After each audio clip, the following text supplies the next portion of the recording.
اندر سے بچوں کے ہنسنے کی آوازیں آ رہی تھی۔ میں نے جلدی سے چابی گھمائی، دروازہ کھولا اور دیکھ کر دنگ رہ گئی۔ 3 میلے کچیلے بچے آپس میں کھیل رہے تھے۔ تم اندر کیسے آئے؟ میں نے چیخ کر پوچھا۔ وہ مجھے دیکھ کر ڈرنے کے بجائے ہنسنے لگے۔ میں نے لپک کر ایک بچے کی بازو پکڑی اور چیخی، تم اندر کیسے آئے؟ وہ ڈر گیا۔ باقی کے دونوں بچے ہنسنے لگے مگر اس کی آنکھوں سے آنسو بہنے لگے۔ میں اسے پہچان گئی۔ تم وہی ہو نا جو بیکری کے سامنے بھیک مانگتے ہو؟ اس نے اپنا بازو چھڑانا چاہا مگر میں نے زور سے پکڑے رکھا۔ اب وہ رو ہی پڑا اور اس کا ایک آنسو اس کے گال سے پھسل کر میلی کچیلی قمیض پر جا گرا۔ میں نے اس کا ہاتھ چھوڑ دیا مگر تبھی ایک بچہ بھاگ کر کھلی ہوئی کھڑکی میں جا چڑھا۔ میری اوپر کی سانس اوپر اور نیچے کی نیچے رہ گئی۔ اس سے پہلے میں کچھ کر پاتی اس نے چھلانگ لگا دی۔ یہی نہیں، دوسرا اور تیسرا، تینوں ہی نے کھڑکی سے چھلانگ لگا دی۔ میں دیکھتی ہی رہ گئی۔ 2 لڑکے اور ایک لڑکی تینوں ہی چھلانگ لگا چکے تھے۔ ہڑبڑائی ہوئی کھڑکی میں آئی، نیچے کی جانب دیکھا تو نیچے گلی میں سناٹا تھا۔ کچھ سمجھ نہ آیا، دائیں بائیں سبھی جانب دیکھا، نہ تو نیچے گلی میں کوئی لاش پڑی تھی اور نہ ہی کوئی کہیں لٹکا ہوا تھا۔ 4تھی منزل سے اگر یہ بچے نیچے گرتے تو کیا ہوتا میں نہیں جانتی، مگر جو بھی ہونا تھا ویسا کچھ بھی نہ ہوا۔ یہ کہاں گئے؟ یہ آخر ہوا کیا ہے؟ میں نے ڈر کر کھڑکی بند کر دی۔ کیا یہ کھڑکی سے آئے تھے؟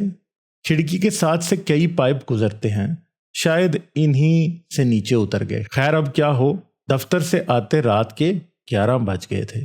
دماغ سن ہو رہا تھا، سر میں درد کی سخت ٹیسیں اٹھ رہی تھی، کچھ کھانے پکانے کا من بھی نہیں تھا۔ کالی چائے پی، لائٹ بند کی اور بستر پر ٹھہ گئی۔ رات میں 2-3 بار آنکھ کھلی، ایسے محسوس ہوا جیسے کمرے میں کوئی ہے، مگر میں سوتی رہی۔ شاید وہی بچے میرے خوابوں میں آ رہے تھے۔ پورا دن چل سو چل، شہر میں ایک ٹرین کا حادثہ ہو گیا۔ اس کی رپورٹ کے لیے نکلی، سارا دن وہی گزر گیا۔ لاشیں دیکھ کر کچھ کھانے کو بھی دل نہ کیا۔ شام 6 بجے دفتر واپس آئی اور صبح کے ایڈیشن کے لیے رپورٹ لکھی۔ سب کرتے کرتے رات کے 11 ہو گئے۔ ایڈیٹر صاحب کو سب تھمانے کے بعد دفتر سے نکلی۔ کل کی طرح آج بھی بہت لیٹ۔ ڈرائیور نے آج 12:30 بجے گھر اتارا۔ حیات منزل نام کی اس پوسیدہ 6 منزلہ عمارت کو دیکھ کر دل میں وحشت سی چھا جاتی ہے۔ سارے کراچی میں اس جیسی منحوس عمارت اور کون سی ہوگی؟ میں اندر کی جانب جانے لگی تو پیلے بلبوں کی روشنی میں 2 سجی سنوری لڑکیاں نکل آئیں۔ بلڈنگ کے باہر ایک ٹویوٹا کرولا 86 ماڈل کھڑی تھی، جس میں سے ایک ہاتھ سگریٹ سلگائے باہر نکلا ہوا تھا۔ ان دونوں لڑکیوں نے مسکرا کر میری جانب دیکھا اور اس کار میں سوار ہو گئیں۔ دودھیا رنگت، گھنے بال، ایسی خوبصورت لڑکیاں میں نے کبھی دیکھی ہی نہیں تھی۔ انہیں دیکھ کر تو فلموں کی ہیروئنیں بھی شرما جائیں۔ اور میں ایسے ہی نہیں کہہ رہی، اخبار کی نوکری میں نے زیبا، شبنم، فردوس سبھی کو کئی بار دیکھا تھا۔ شب بخیر ایک نے مسکرا کر مجھے کہا اور گزر گئی۔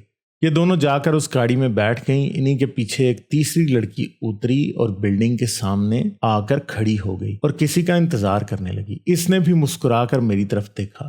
مجھے ایسے لگا جیسے مجھے چڑھا رہی ہو، تم کتنی بدصورت ہو اور میں کتنی خوبصورت۔ ایسے میں سفید گھاگرا چولی پہنے ایک بوڑھی مائی ہاتھ میں کھونڈی لیے آہستہ آہستہ سیڑھیاں اتر رہی تھی۔ میں نے اس کو دیکھا اور اس نے بھی مسکرا کر دیکھا۔ اس کے پیلے دانت اس کی سیاہ رنگت پر بلب کی پیلی روشنی میں اور بھی پیلے دکھائی دینے لگے۔ میں نے کچھ نہ کہا اور گزر آئی۔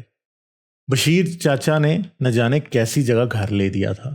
یہاں تو دھندا چالو ہے۔ تھکے قدموں سے 4 منزلوں کی سیڑھیاں چڑھی، دروازے کے سامنے پہنچی تو اندر سے پھر آوازیں، کسی بچے کے رونے کی آواز تھی۔ جلدی سے چابی گھمائی، دروازہ کھولا، پاگلوں کی طرح سارے گھر میں ڈھونڈنے لگی مگر کہیں کوئی نہیں تھا۔ چائے رکھی اور اس کے پکنے کا انتظار کرنے لگی۔ تبھی مجھے دروازے کے باہر بچوں کی آواز سنائی دی، جیسے 2 بچے آپس میں لڑ رہے تھے۔ یہ مانگنے والے بچے کیا ساری رات جاگتے ہیں؟ میں نے سوچا۔ دروازہ کھول کر دیکھا، وہ اوپر سے نیچے سیڑھیوں میں ایک دوسرے کے پیچھے بھاگ رہے تھے۔ کل جس کا بازو میں نے پکڑا تھا اسی بچے نے مسکرا کر میری جانب دیکھا۔ اس کے پیچھے ایک بچی بھی تھی جس نے پاؤں میں ایک چمکتی ہوئی پازیب پہن رکھی تھی۔ دیکھنے ہی میں سچا سونا لگ رہا تھا۔ وہ اس بچے کے پیچھے اوپر کی جانب بھاگی۔ آہستہ آہستہ چھن چھن کی آواز دور ہوتی چلی گئی۔ یہ شاید 5ویں یا 6ٹھی منزل پر رہتے ہیں، میں نے سوچا۔ اتنے ہی میں ایک انتہائی حسین لڑکی اوپر سے نیچے اترتی دکھائی دی۔ یہ ان تینوں لڑکیوں کے علاوہ تھی جنہیں میں نے کل دیکھا تھا۔ اس نے میری طرف مسکرا کر دیکھا اور بولی، شب بخیر۔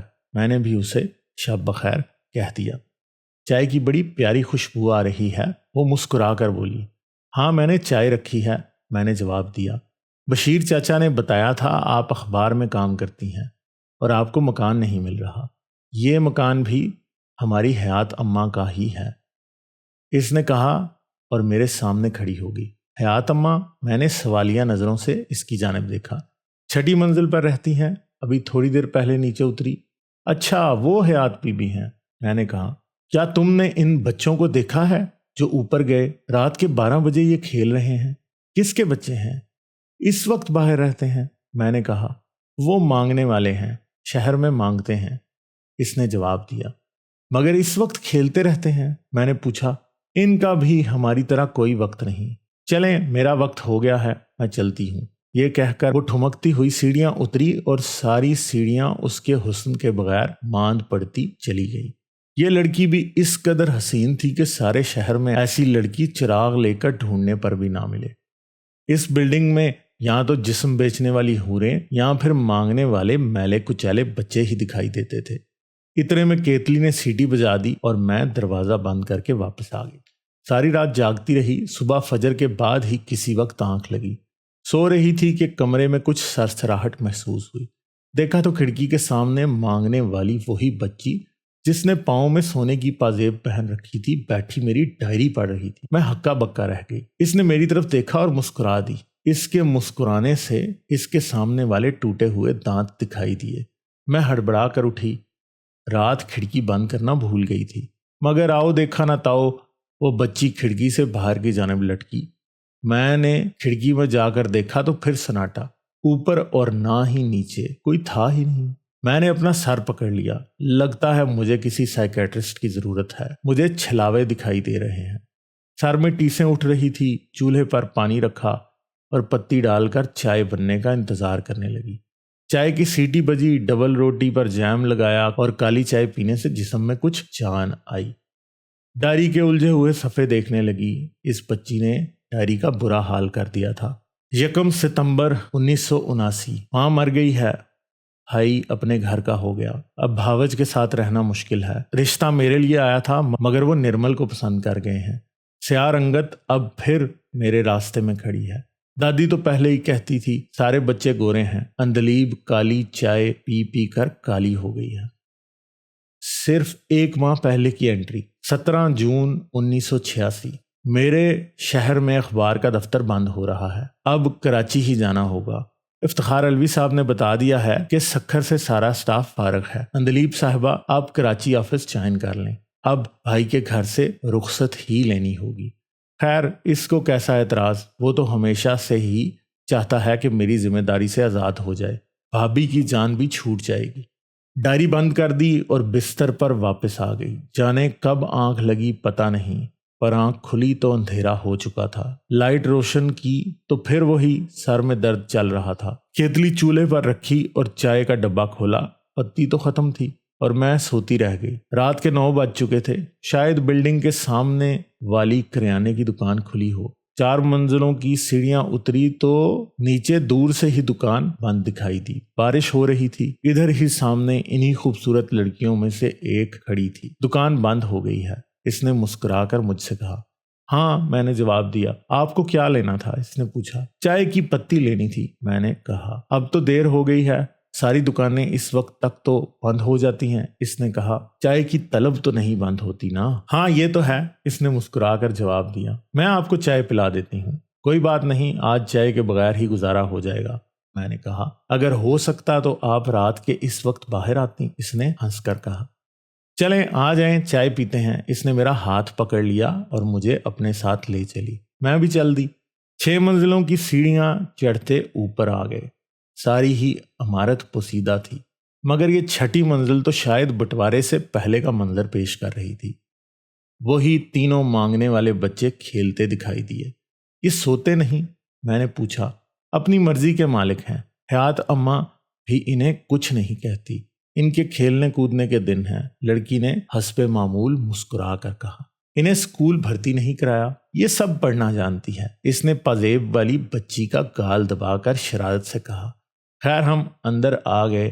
حیات اماں ایک پرانے بوسیدہ تخت پر بیٹھی تھی اور وہاں حیات اماں ہی کی طرح کی سیاہ رنگت والی لڑکی موجود تھی۔ اخبار والی اندلیب صاحبہ آئی ہیں، خوبصورت لڑکی نے کہا۔ ارے میں سوچ ہی رہی تھی کہ تم کب ملنے آؤ گی، حیات اماں نے کہا۔ اس دن سیڑھیوں میں آپ سے سامنا ہوا تھا، مگر میں نہیں جانتی تھی کہ آپ حیات بی بی ہیں، میں نے کہا۔ رشید نے کرایہ دے دیا تھا، تمہیں کوئی تکلیف تو نہیں؟ حیات اماں نے پوچھا۔ نہیں، سب صحیح ہے، میں نے جواب دیا۔ یہ بچے بہت شرارتی ہیں، تنگ تو نہیں کرتے؟ حیات اماں نے پوچھا۔ وہ تینوں بچے اندر آ چکے تھے۔ یہ اس وقت چائے کی پتی لینے جا رہی تھی، اس خوبصورت لڑکی نے ہنس کر حیات اماں کو بتایا۔ اتنے میں دو بدصورت اور کالی لڑکیاں کمرے میں آ گئی۔ ارے ہم بھی چائے ہی بنا رہے ہیں، ان میں سے ایک نے کہا، اور اسی دم چائے کی بہت زبردست خوشبو سے کمرہ مہکنے لگا۔ خیر وہ بچے ادھر ہی کمرے میں کھیلنے لگے اور چھوٹی بچی کے پاؤں کی پازیب کی چھن چھن کی آواز آتی رہی۔ ان کالی لڑکیوں میں سے ایک ٹرے میں چائے کے کپ رکھے ہوئے لے آئی، تام چینی کے چوٹ لگے دراڑوں والے کپ، اور ان ٹوٹے پھوٹے کپوں میں کالی چائے۔ دودھ نہیں ڈالنا؟ ایک لڑکی نے حیات اماں کی جانب سوالیہ نظروں سے دیکھا۔